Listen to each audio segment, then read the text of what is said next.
महाराष्ट्र की सियासत एक बार फिर से गर्मा गई है। राज्य में हुए एमएलसी चुनाव के बाद राजनीतिक हलचल तेज हो गई है और उद्धव सरकार पर खतरा मंडराने लगा है। दरअसल शिवसेना के सीनियर नेता और मंत्री एकनाथ शिंदे ने बागी तेवर अपना लिए हैं और वो पार्टी के करीब 20 विधायकों को लेकर गुजरात के सूरत पहुंच गए हैं।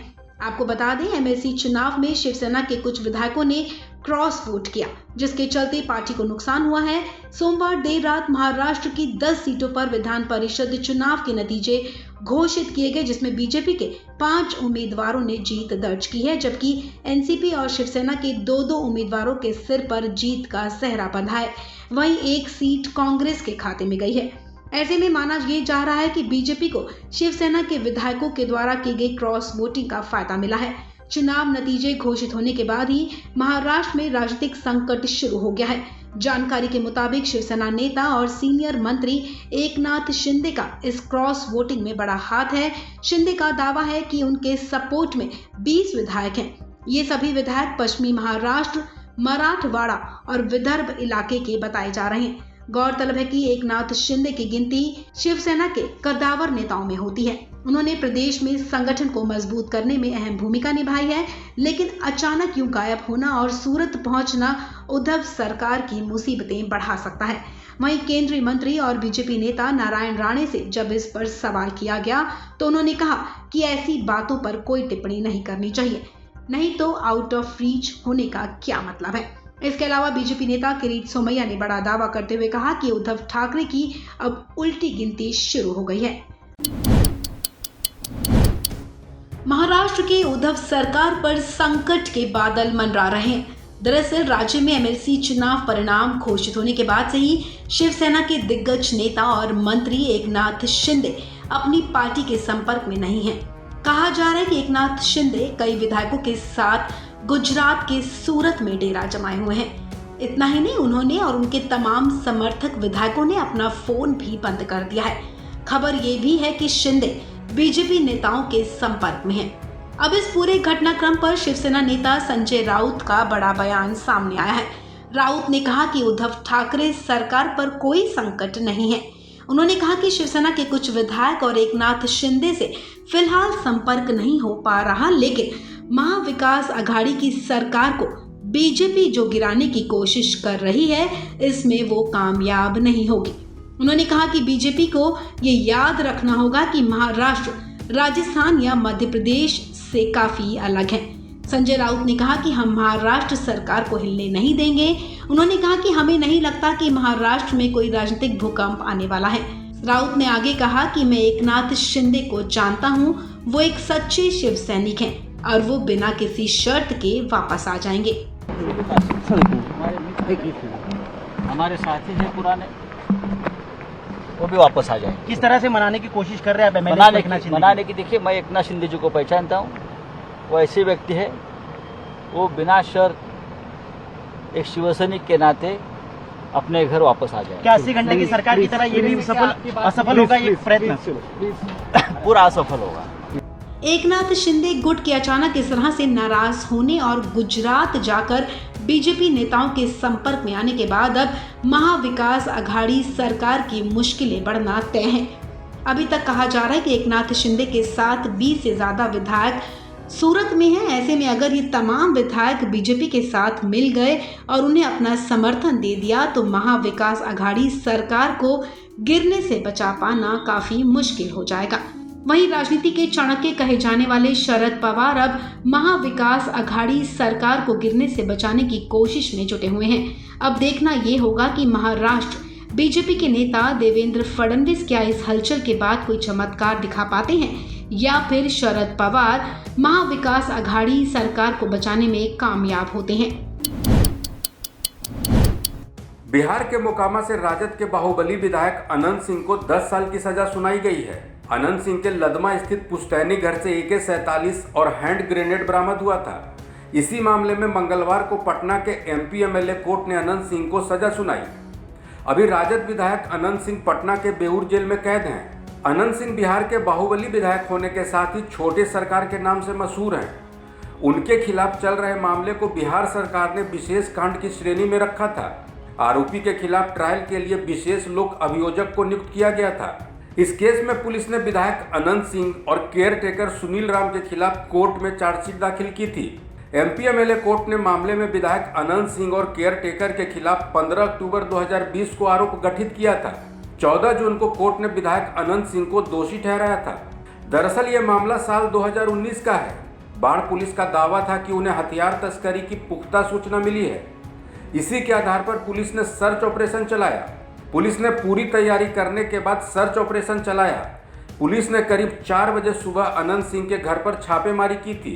राजद विधायक अनंत सिंह के घर से AK-47 बरामद हुई थी। पुलिस ने अनंत सिंह के लदमा गांव स्थित घर पर दबिश दी। पुलिस ने 11 घंटे तक सर्च ऑपरेशन किया था। इस दौरान पुलिस को अनंत सिंह के घर से AK-47, हैंड ग्रेनेड, मैगजीन और कई राउंड गोलियां मिली थी। छापेमारी के बाद अनंत सिंह गायब हो गए थे। कुछ दिनों बाद अनंत सिंह ने दिल्ली की साकेत कोर्ट में सरेंडर किया था। दिल्ली से बिहार पुलिस अनंत सिंह को ट्रांजिट रिमांड पर लेकर लौटी थी। बाहुबली विधायक अनंत सिंह 24 अगस्त 2019 से पुलिस की गिरफ्त में है। हालांकि हथियार बरामदगी के मामले में अनंत सिंह ने बिहार की NDA सरकार पर निशाना साधा था। आज अंतर्राष्ट्रीय योग दिवस है। प्रधानमंत्री नरेंद्र मोदी 8वें अंतर्राष्ट्रीय योग दिवस पर कर्नाटक के मैसूर पैलेस ग्राउंड पहुंचे। पीएम मोदी ने यहां योग कार्यक्रम में हिस्सा लिया। इस दौरान उन्होंने वहां मौजूद 15,000 लोगों के साथ योगाभ्यास किया। पीएम मोदी ने योग की शुरुआत ताड़ासन, त्रिकोणासन, भद्रासन जैसे आसनों से की। योगा के आसन कर पीएम मोदी ने पूरी दुनिया को ये संदेश दिया कि योग से ही आप निरोग रह सकते हैं। प्रधानमंत्री नरेंद्र मोदी ने इस मौके पर लोगों को योग दिवस की शुभकामनाएं देते हुए योग के महत्व को भी समझाया। देश और विश्व भर के सभी लोगों को 8वें अंतर्राष्ट्रीय योग दिवस की हार्दिक शुभकामनाएं।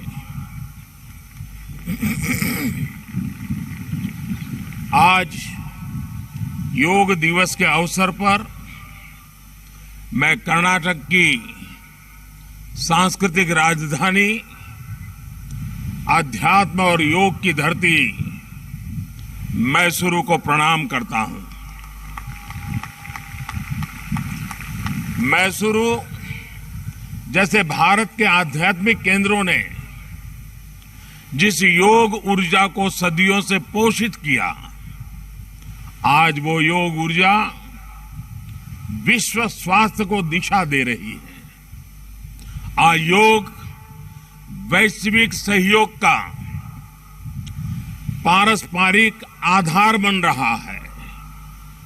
आज योग मानव मात्र को निरोग जीवन का विश्वास दे रहा है।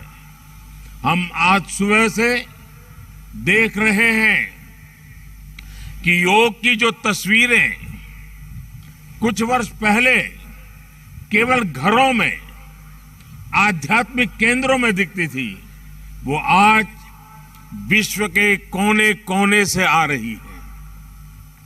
ये तस्वीरें आत्मिक बोध के विस्तार की तस्वीरें हैं। ये तस्वीरें एक सहज, स्वाभाविक और साझी मानवीय चेतना की तस्वीरें हैं। खास तौर पर तब जब दुनिया ने बीते 2 सालों में सदी की इतनी बड़ी महामारी का सामना किया हो। इन परिस्थितियों में देश, द्वीप, महाद्वीप की सीमाओं से ऊपर योग दिवस का ये उत्साह, ये हमारी जीवटता का भी प्रमाण है। योग अब एक वैश्विक पर्व बन गया है।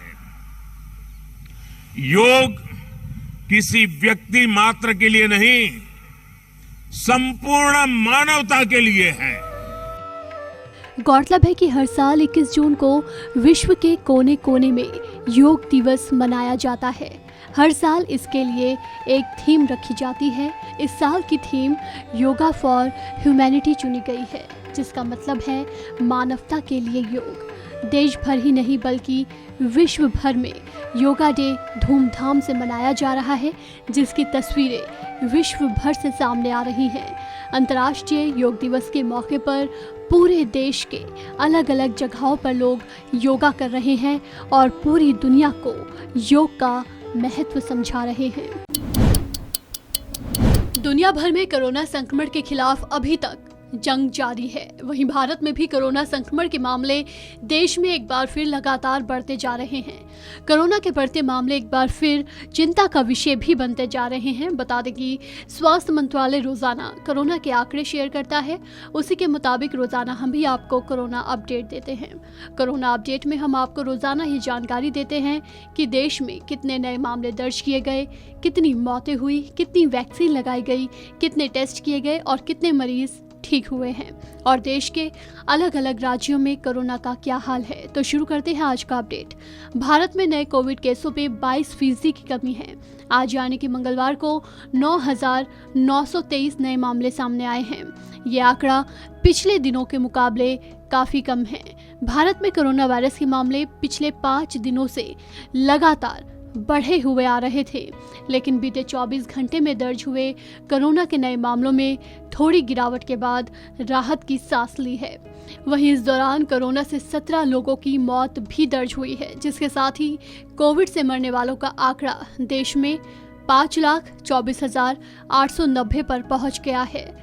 बीते 24 घंटे में कोरोना के 7,293 मरीज ठीक हुए हैं और एक्टिव केस अब 79,313 हो गए हैं। इसके साथ ही अब तक देश भर में कुल 4,27,15,193 लोग इस महामारी को मात दे चुके हैं। वहीं स्वास्थ्य मंत्रालय के मुताबिक अब तक वैक्सीन की कुल 196,32,43,003 डोज लोगों को दी जा चुकी है।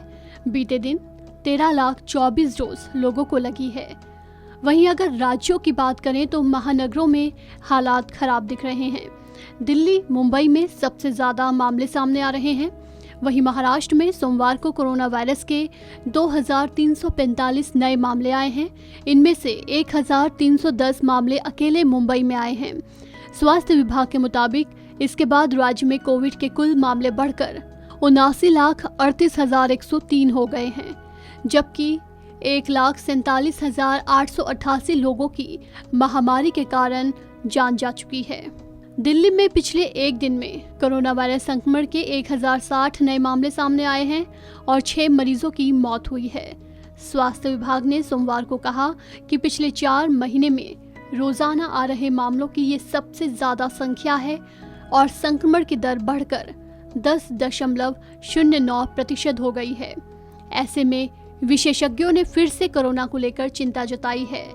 एक्सपर्ट्स लगातार लोगों के लिए चेतावनी जारी कर रहे हैं। डॉक्टर्स और एक्सपर्ट्स का कहना है कि लोग अब भी सोशल डिस्टेंसिंग और कोरोना से जुड़े सभी प्रोटोकॉल्स का पालन करें। इस खबर में फिलहाल इतना ही। तमाम अपडेट्स के लिए बने रहिए वन इंडिया के साथ।